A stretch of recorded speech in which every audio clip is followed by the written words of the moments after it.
Hey guys, Mike here from Old Man Things. I got a tobacco today. Almost have to take off my glasses to read it. And it's I can't say it. Sutliff. Is that how you say it? Sutliff? Sorry. Sutliff makes it, and it's Fox and Hound.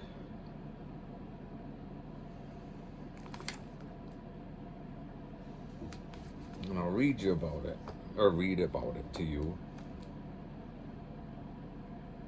It says, Sutliff's Fox and Hound takes the typical English blend and turns it on its ear. Some people might consider this to be an American English since it contains some burley for extra body, but Sutliff Fox and Hound goes a step further by adding some sweet and spicy Louisiana Perique, which amps up the flavor and makes it even deeper and richer. So, and it's a profile of 2 for strength. So I was at the local smoke, I think it's called the Smoke Shop. They just built it here. And the majority of the place is glass marijuana stuff. The glass, what they call pipes, marijuana stuff. And they have a little tiny area for pipes, and then they have a walk-in area for cigars. They just opened it up a couple weeks ago. So I went in there before and I bought a cigar, and then today I thought I'd go in there and see what they had for tobacco. I know it's just the cheap stuff, but it's better than a kick in the teeth.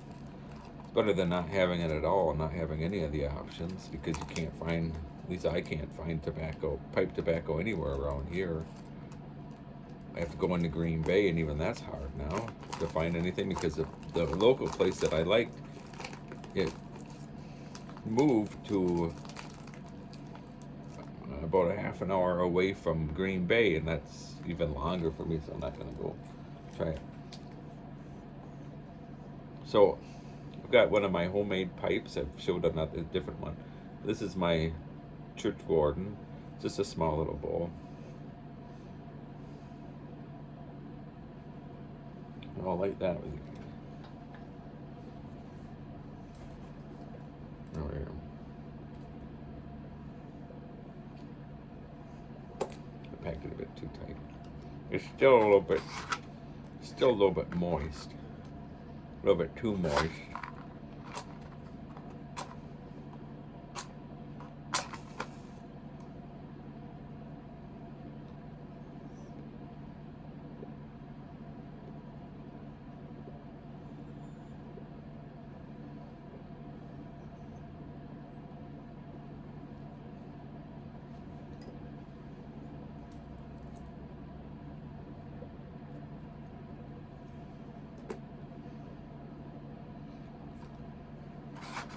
It's actually quite nice.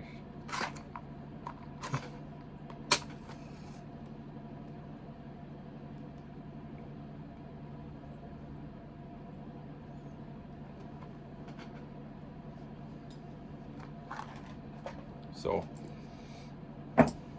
cheers to my John Wayne cup of tea.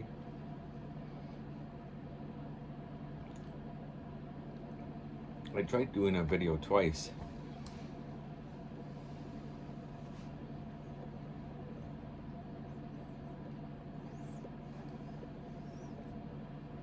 My first pipe smoking experience with my dad.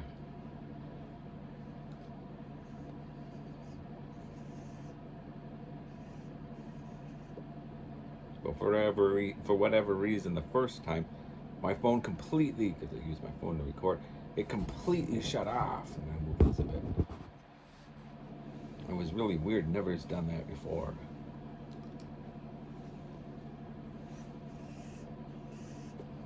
So I lost that video. And then today, I was doing it, and got done and realized I was in this recording on the slow-mo. Why do they even have that on there?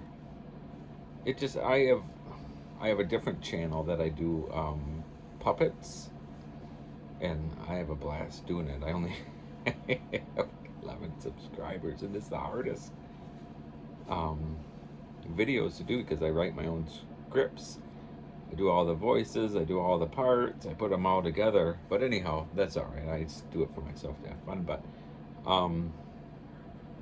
I wrecked more of those things and I had to re-record it because of the slow-mo without knowing I did it. So anyhow, I just assumed maybe it's in a way it's my dad saying this. That keep that story personal between you and I, meaning him and I,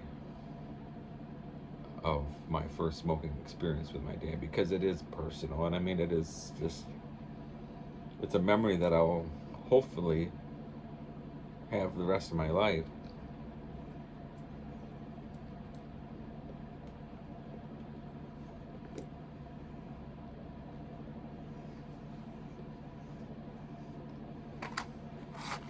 So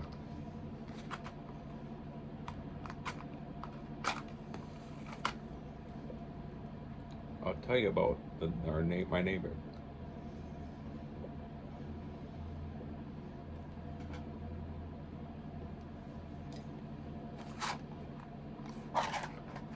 Down the road from where we lived, there was this old guy named Lloyd Dorr. He was a World War II vet.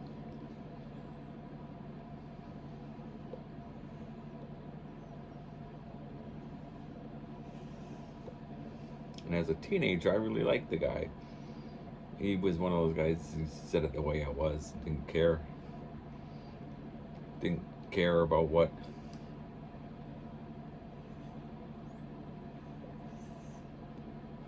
someone thought, but he was just a fun guy. And I'd have to go walking over and talking with him. And he used to smoke a pipe, the corncob pipe.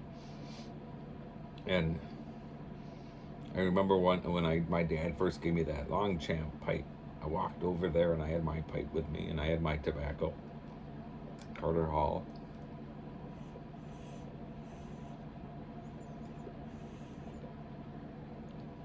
And he had cancer, so he wasn't doing very good.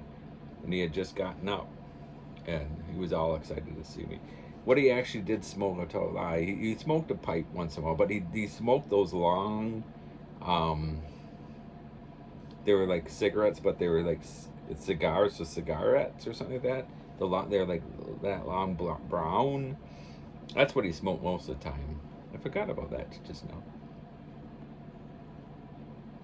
But he did like his pipe. When he saw me coming with my pipe, he said, come on in, let's have a pipe together.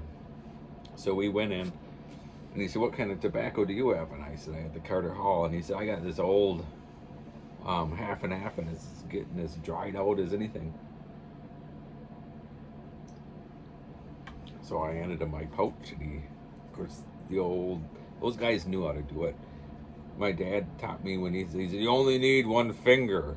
It's all you need, okay? And dig it in there. Just the one finger, okay, Michael? Damn it all. Sorry. Anyhow, old Lloyd was the same way. He dipped that into the pouch and with his one finger, boom, boom, take that out. I never remember any of those guys digging around like I dig around. And I try to do it with the one finger.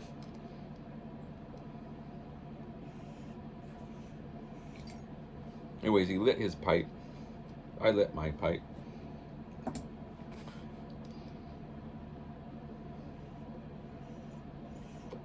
He started telling me about World War II and his experiences. I'm a history buff, and even to this day, if I have a chance to know somebody was in the armed services, I always ask, where they were, and you can kind of sense how they answer at first if they want to talk about it, because I had one guy got really nasty and mad at me when I asked him about, he was in the Vietnam War, and I asked him about it, and I do not talk about it. I'm trying to, and fair enough. I mean, what he must have went through, lost an eye there. I know that. Anyway, so this Lloyd Doyle started talking about World War II and how they had come through Italy into Europe, and he was shot twice.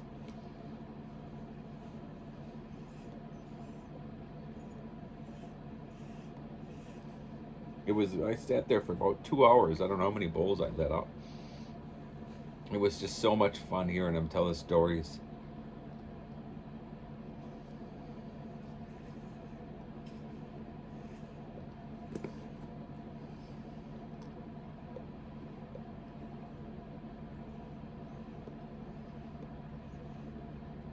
So, and when I went to get ready to leave, he got up and he said, "Here, I want to give just a second, just a second." He went in his closet and came out and he had his World War II jacket. And I mean, it was a devil, red devil symbol on it. He said, "Here, I want to give that to you." And I said, "Well, what about your son?" He said, "My son doesn't care about it." I said, "What about your grandson?" And he said, "You think my grandkid would care about that?" And I was 16 and I just felt like, I mean, I'm very sentimental. Look around I have pictures of my grandpa stuff out here. I said, "I'll get it later." And you know how many times I've said that and regretted it to this day because I never did get it later. I wish, although who knows what would have happened with it, but I so wish I had taken it because he wanted to give it to me, but I just felt like that's not something you should give to the neighbor kid, you know?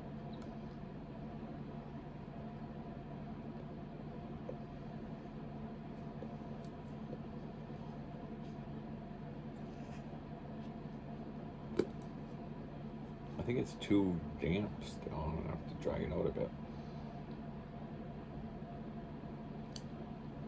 All right, just got the tobacco and thought, well, this is my second bowl, so that first bowl smoked a lot better than this one.